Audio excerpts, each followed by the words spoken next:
Bismillahirrahmanirrahim. Asslamoalaikum sisters, brothers and friends. This is commentary of verses 29 to 35 of Surah Al-baqarah.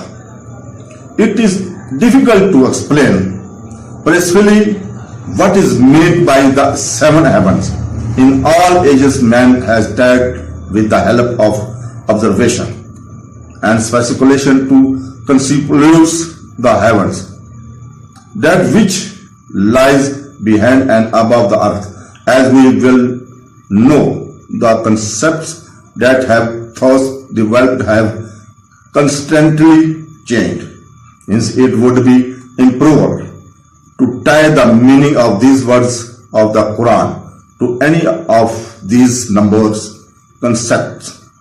What might be broadly inferred from this statement in that either God has divided the universe beyond the earth into seven distinct spheres, of that this earth is located in that part of the universe which consists of seven different spheres.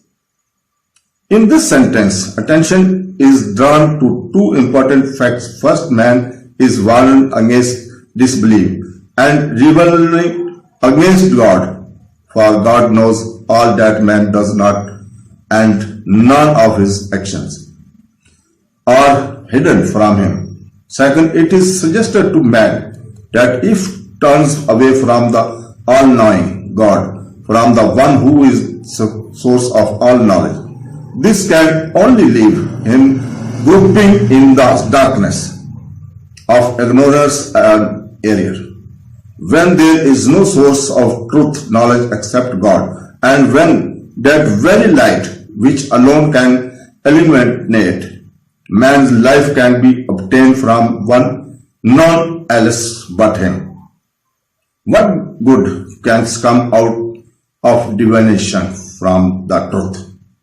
Those for man has been summoned to serve and obey God on the grounds that God is his creator and sustainer, that in his grasp lies man's life and death, that he alone is the Lord who rules over the entire universe in which he lives.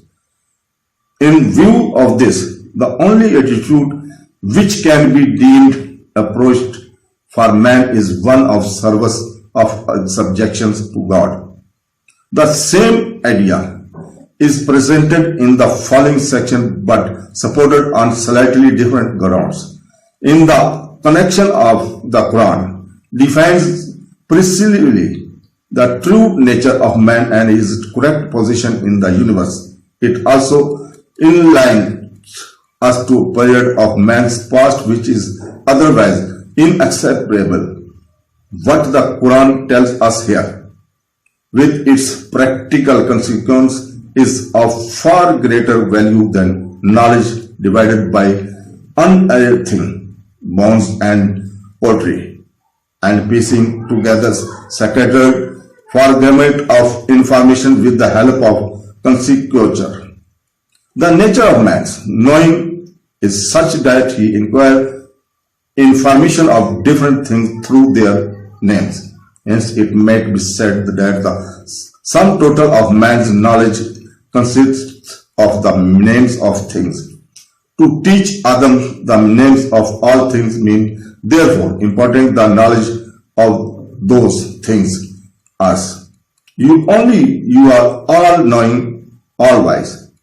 It seems the knowledge of each angel and each genus of angel is confined to its sphere of competence. The angels appointed to administer, let's say, things relating to air have full knowledge about this subject but have no knowledge, say, about water, and so on and so forth.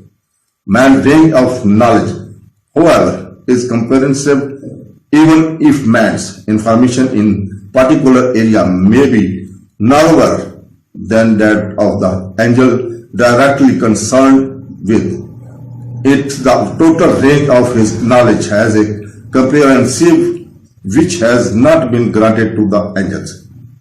This demonstration of Adam's capacity was in answer to the first of the doubts the angels and expressed in this manner. They were made to realize that God had not only bestowed some authority upon man, but had also endowed him with the knowledge, fear of mischief and disorder. Through man's appointed as vicegerent is only on the aspect of matter. The other aspects is consecutive and offsets man's potentially for sparing mischief. For the wise will not sacrifice a major good for fear of a minor harm. This signifies that all the angels whose justification embrace the earth of the part of the universe in which the earth is situated were ordered to devote themselves to man's service. Since man had been invested with authority on earth, the angels were told that whenever man wanted to make use the power which he had been invested by God, and which God of his own will had allowed him to use, they should cooperate with him and enable him to do whatever to do, irrespective of right and wrong. This indicates that before man was sent to the earth, moreover, for this kind of test, paradise was the best possible place. What God wanted to impress on man was that the only place that benefits man's station is paradise, and that a man turns from the course of obedience to God as a result of certain allurements, he will remain deprived of it in the next life, even as he was deprived of it once before. The only way in he can recover his true status and reclaim the lost paradise is by resisting effectively the enemy who is always trying to drive him off the course of obedience to God. So friends, sisters and brothers, Allah Hafiz.